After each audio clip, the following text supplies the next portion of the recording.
Hello and welcome to RT Ministries. My name is Dwayne and this is the Bible study portion of RT Ministries.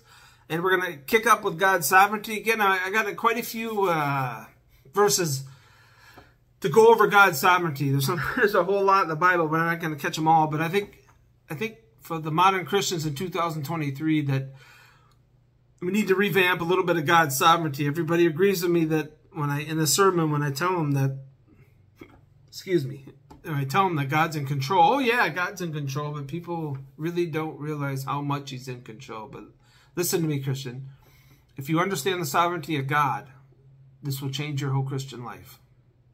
You will understand God in a different light. So I'm just picking verses here, about 3 verses each time I do the Sovereignty of God series. And I picked Isaiah 46:10. I'm going to start there. It's talking about God.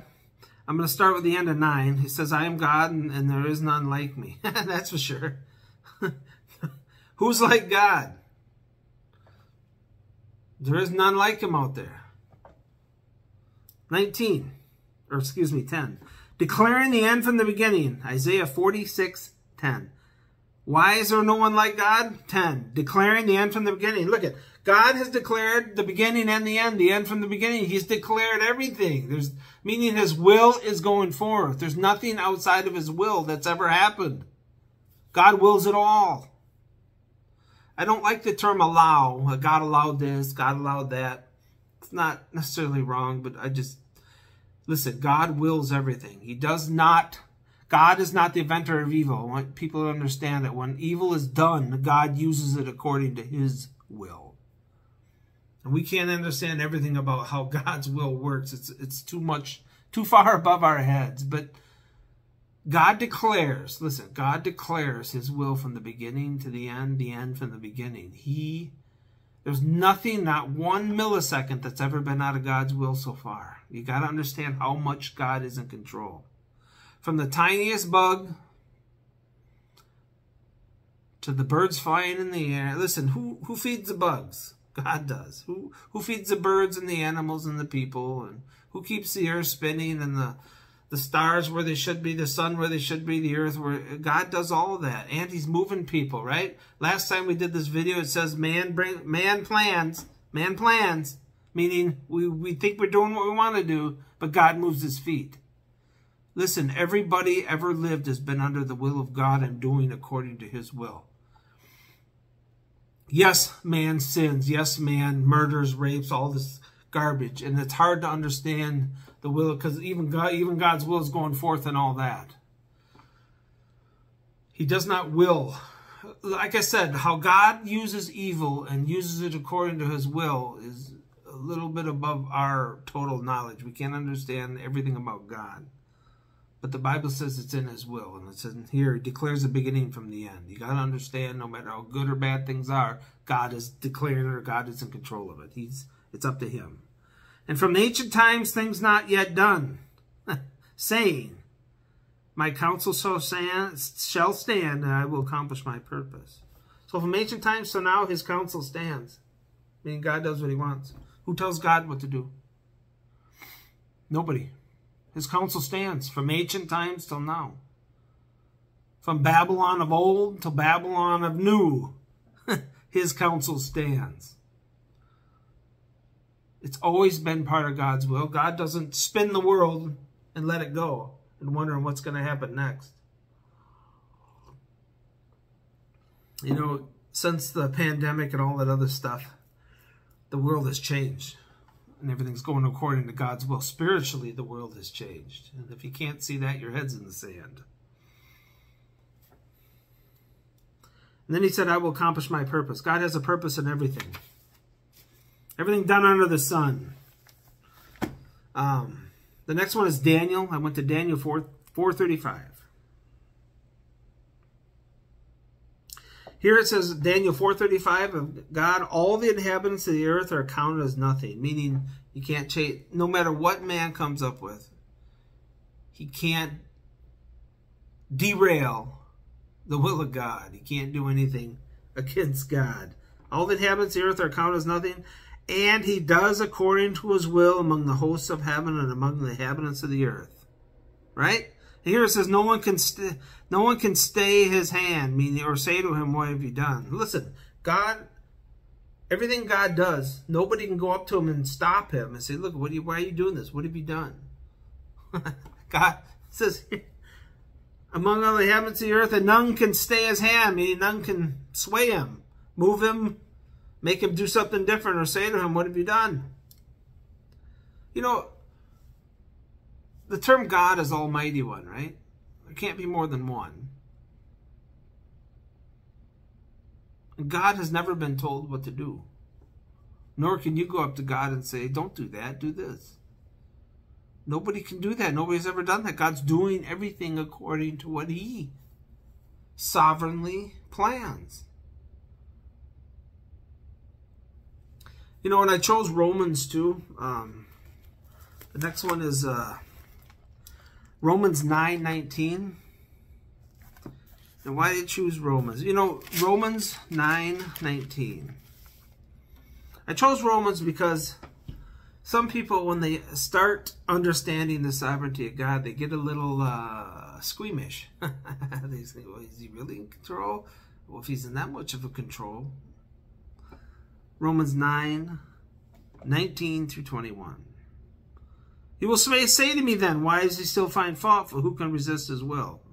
Here people are saying, look, if God's in that much of control, he controls every little thing from bugs to birds to animals to people, then why does he still find fault with me when I do what I do? Right? If he's in that much of control. This is the same question that Paul figured out the Romans would ask. Why do you say to me then, why does he still find fault? For who can resist his will? And they're right. Nobody, listen, nobody can resist God's will. Whatever he wants to happen will happen. Then they're saying, well, if that's true, which I know it is, I can tell you it's true. Nobody can resist his will. Then why does he still find fault with me? You know what God's answer is to that? Or God through Paul, the answer? But who are you, O man, who answer back to God? You know, let me read the rest of it. But who are you, O man, to answer back to God? What is molded say to the molder, why have you made me like this? You know, once that question's asked, and why does God still find fault when he controls everything? God's answer, he didn't answer the question. God's answer said, who are you to question me? Listen, who is man to question God in anything? Right? That's the answer. If this is your same question, why does he still find fault with me? Here's the answer. Who are you to even question God? You go back to the sovereign creator. Who are you? You're the creation from the creator. Who are you to talk back to God? Then here's, has the potter have no right over the clay to make out the same lump, one vessel for honorable, another vessel for dishonorable use? He said, look, he's using an analogy of a potter and clay, you know? When a potter takes a lump of clay, he's the one, listen, when a potter takes a lump of clay, the potter is the one that decides what he does with the clay, right? That's the analogy. That's the whole analogy. Nobody, the clay does not jump off the clay wheel and say to the potter, why did you make me? You should make this, you should do this. The potter has the right to do whatever he wants to the clay. Has not God have the right to do with his creation what he wants? It's his creation. And man has stepped up so far, like we're some, like we benefit God at some level. Listen, man is as low as that lump of clay. Who are we? We're the creation from the creator. Listen, the creator has the right to do with anybody in this world what he wants to do. And again, they answer the question, who are you? Can anybody stay God's hand? Can anybody change God? Can anybody stop him from doing what he's doing? No. Who are you? Sovereignty has to be left alone to sovereignty, right? Because if God's sovereign, then he's sovereign. He should be worshipped. He should be stand in awe of him. you should fear somebody. You should fear him, and you should thank him for saving you, right? This is part of the sovereignty of God. Listen, he's in control of all things from ancient times till now. From the beginning to the end to the beginning, he's in control of all things. And frankly, I am thankful somebody's in control of this rotten universe the way it is. All right, thanks for tuning in. And we'll pick up 3 more verses the next time of his sovereignty. Listen, the sovereignty of God, again, will change your whole life. It will change your whole Christian direction when you understand that God, no matter what, God is in control, and all things that are happening to you and will happen to you in the future is by his will. Now, you can get into the details and say, well, why is this? Why is that? Why does God do? You're not going to have all your questions answered. He's God, we're not. Our minds cannot understand the full impact of how sovereign God is. But listen, we as saved Christians can rest in the fact that we do worship a sovereign God. So rest in that fact.